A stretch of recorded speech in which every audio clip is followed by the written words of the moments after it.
Bismillahirrahmanirrahim. Assalamualaikum warahmatullahi wabarakatuh. Alhamdulillahirabbil alamin.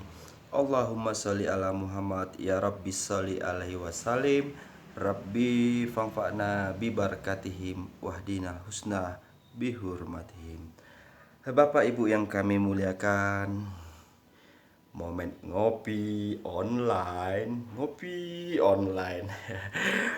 Ngopi online ini adalah konten saya dalam rangka mengasah otak, menukar pengetahuan untuk mendapatkan ilmu dan memperkuat iman dari inspirasi dan imajinasi. Jadi ngopi online itu adalah ngasah otak pakai inspirasi, imajinasi untuk menjadikan ilmu dan menguatkan iman agar kita tidak tersesat atau disesatkan dan sukses dalam menjalankan kehidupan. Amin amin ya rabbal alamin. Bapak Ibu yang kami muliakan, saat ini kita coba bercerita tentang pengertian transformational leadership. Jadi saya coba bercerita tentang pengertian transformational leadership atau kepemimpinan transformasional atau pemimpin yang mampu merubah. Jadi dalam pengertian TFL ini saya mencoba transformasional itu biasa disingkat dengan TFL. Jadi dalam pengertian TFL ini atau transformational leadership ini saya mencoba mengutip dari 9 penulis dari tahun 1979 sampai tahun 2009 yang saya kutip dari citasi penelitian jurnal ilmiah yang ada di internet. Nah, 9 kutipan ini saya akan menjelaskan tentang pengertian TFL itu. Jadi ada 9 penulis.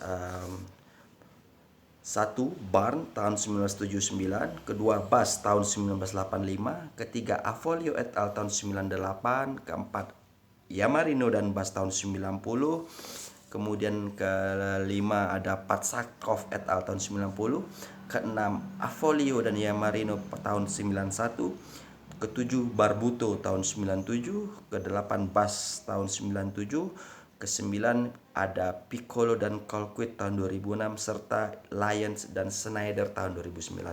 Jadi itulah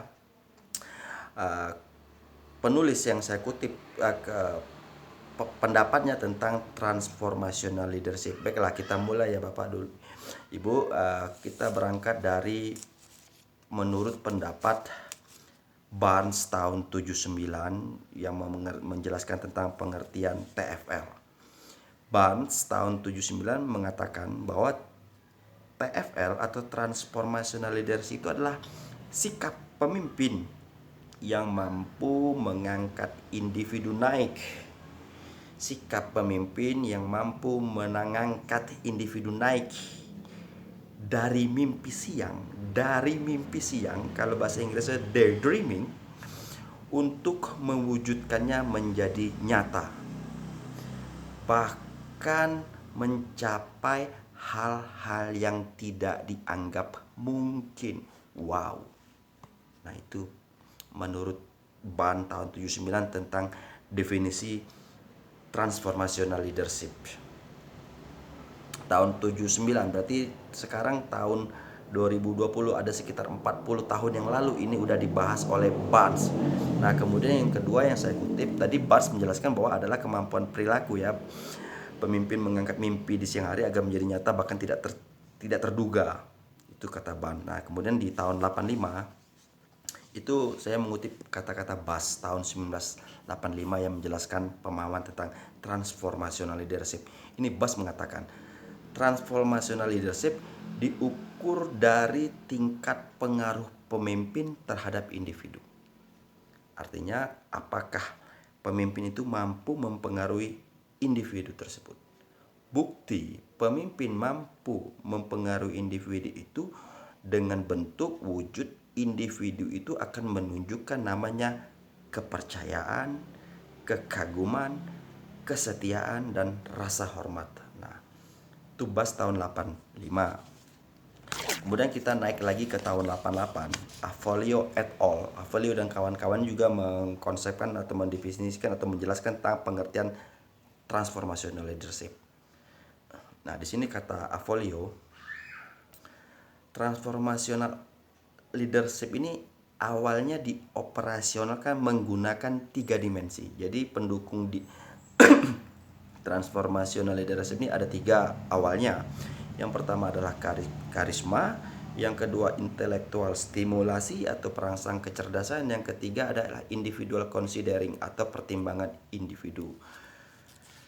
Kemudian di tahun 90, Yamarino dan Bass mengkonsepkan atau mendefinisikan atau menjelaskan pengertian transformational leadership adalah transformational leadership yang tinggi. Nah, ini transformasional yang tinggi akan mencapai kinerja maksimum individu karena TFL atau transformational leadership itu mampu menginspirasi individu untuk meningkatkan kriteria sukses. Jadi TFL itu mampu menginspirasi individu itu untuk mengkriteriakan apa itu arti sukses bagi individu tersebut. Dan kata Yamarino ini, dan individu itu mampu mengembangkan solusi terhadap masalah yang ada dengan model yang inovatif. Jadi Yamarino tadi mengatakan bahwa individu itu mampu menginspirasi untuk mendefinisikan kriteria sukses dan mampu mengembangkan solusi terhadap masalah yang ada dengan pendekatan yang inovatif, dikatakan Yamarino dan Bass tahun 1990. Kemudian kita berangkat lagi di tahun 90 juga, masih kata Patsakov. Transformasional terbukti meningkatkan kepuasan dan kepercayaan individu. Ini terbukti karena sudah diteliti secara akademis ya, secara ilmiah, bahwa transformational leadership mampu meningkatkan job satisfaction atau kepuasan individu dan kepercayaan individu. Jadi individu itu puas dan individu itu percaya. Itu akibat dari transformational leadership. Nah, tapi di tahun 1991 juga Avolio dan Yamarino menjelaskan bahwa TFL mampu mendorong ide-ide individu dengan cara individu itu sendiri untuk fokus dalam Jadi TFL transformational leadership ini menurut Avolio itu adalah cara individu untuk menggunakan ide-ide mereka dalam menyelesaikan pekerjaan.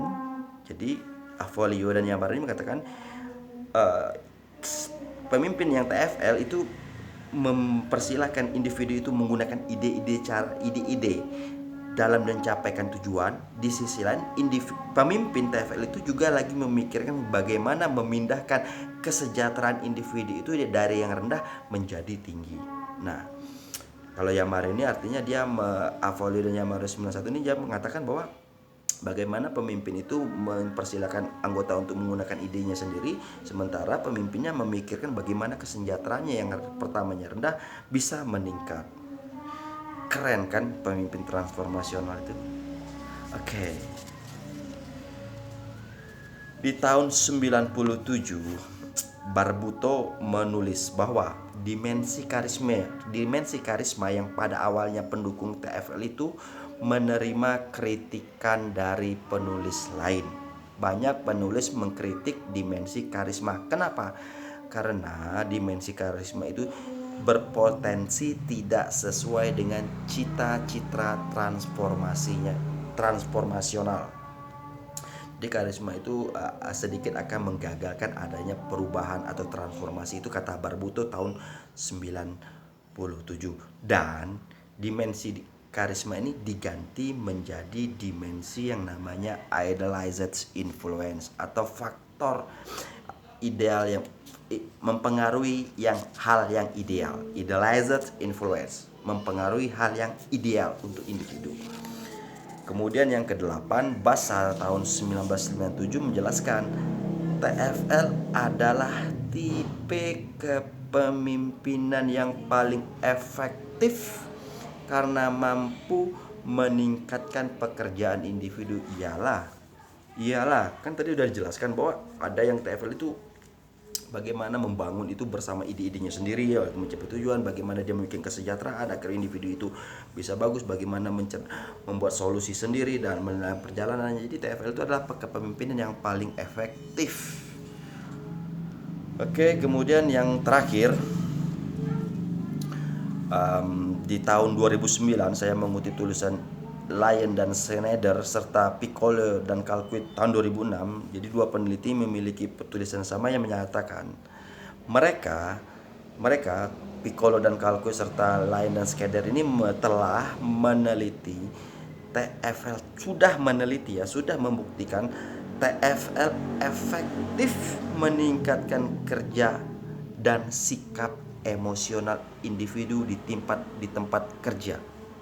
Nah, ini di tahun 2006, di tahun 2009 juga diteliti bahwa TFL itu mampu meningkatkan kerja dan sikap emosional individu. Iyalah, karena dia melalui kepuasan, dia melalui peningkatan kesejahteraan, dia bekerja dengan cara-cara yang inovatif, makanya dia mampu meningkatkan kerja dan meningkatkan emosionalnya itu menjadi positif.